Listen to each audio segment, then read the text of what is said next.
How would you like to increase your EQ, your emotional intelligence? Well, I'm Dr. Keisha Moore, and today I'm going to show you how. Emotional intelligence refers to our ability to identify and manage our own emotions as well as the emotions of others.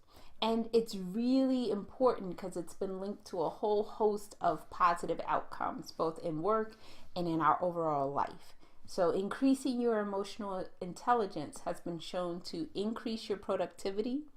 It improves your quality of relationships, and it also improves your overall sense of happiness and well-being. So we're all pretty invested in making sure that we can continually improve in our areas of emotional intelligence. So how do we do that? First thing is you have to recognize that emotions are connected to thoughts.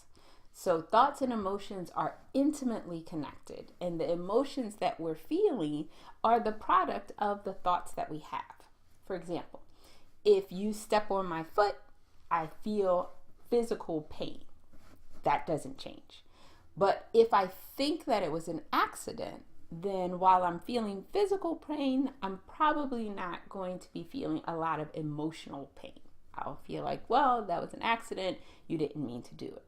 However, if I think that you did it on purpose, then I'm going to feel emotional pain. I'll feel anger, resentment, and because you violated me, right? So the physical pain doesn't change, but the way that I respond to that situation is really, and the emotions that I feel about that situation are very much connected to the thoughts that I'm having at that time about the situation. So emotional awareness requires that we are aware of our thoughts and our emotions. And as we become more aware of them, then we'll be better able to manage them. So I'm going to share with you a simple tool that you can use today to improve your emotional intelligence. And it's using emotional maps. So what are emotional maps? Emotional maps are simply a list of all the emotions that you're feeling throughout the day and the feelings and the thoughts that are associated with those emotions. So you don't have to have any artistic skill to do this. It doesn't take a lot of time. Even the busiest person can do an emotional map. All you need is to have a sheet of paper beside you. Perhaps you might want to use one of those jot notebooks or whatever, just something that you can keep with you throughout the day.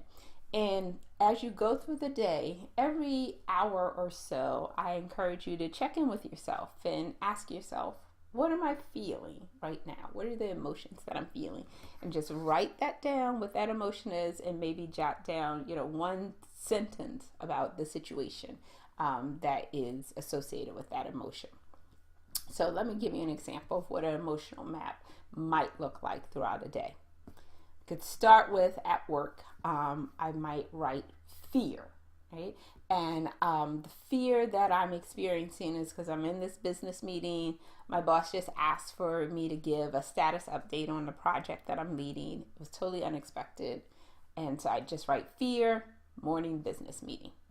Then as the day goes on, I get a call from Big Brothers Big Sisters, and they tell me I have been accepted as a volunteer. Sorry, right? Excitement, Big Sister, acceptance call. Whoa.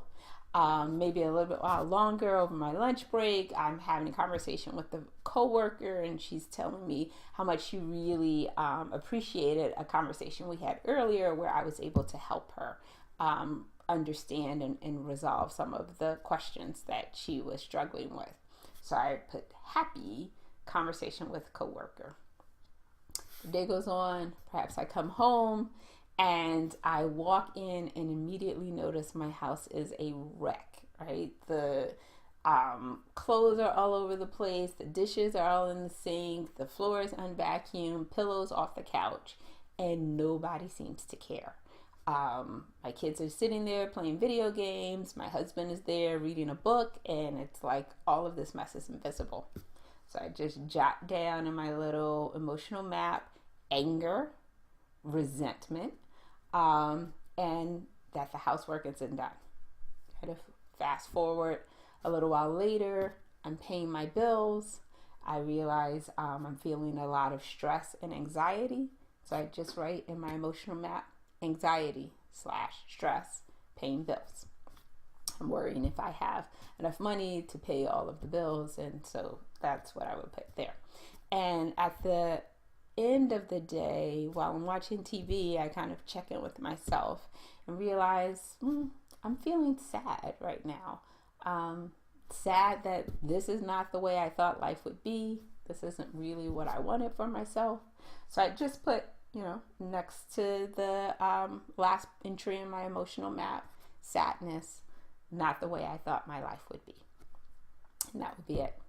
So at the end of the day, when you've completed this emotional map, I want you to sit down with your journal and journal out the thoughts that are associated with the emotions that you're feeling, right? So as you're reflecting on your thoughts and the emotions that are associated with those thoughts, I want you to consider what are the stories that you're telling yourself that are creating these emotions. And if you're not familiar with what I mean by stories, I encourage you to look at the previous video where I explain what stories are and how they shape our emotions and also our behavior.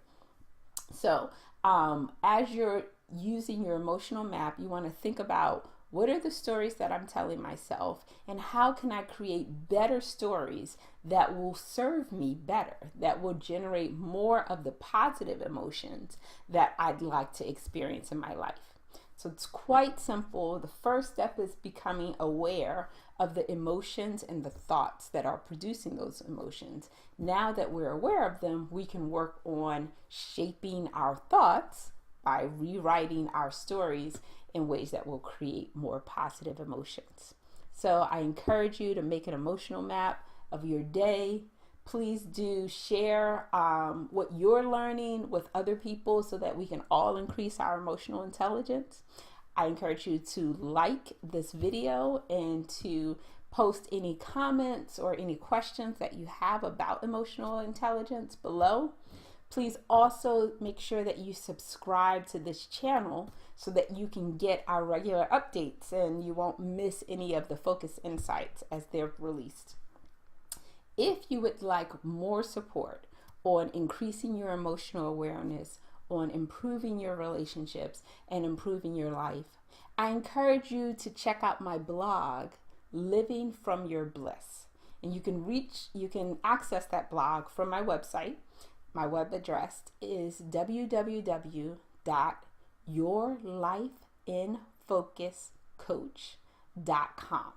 So there I have lots of information for you that you can readily access. You can also connect with me via Facebook at Facebook/LifeInFocusCoaching. So again, I'm Dr. Keisha Moore. I'm so glad to have spent this time with you and shared this focus insight. And I'm wishing you a life full of meaning, purpose, and joy.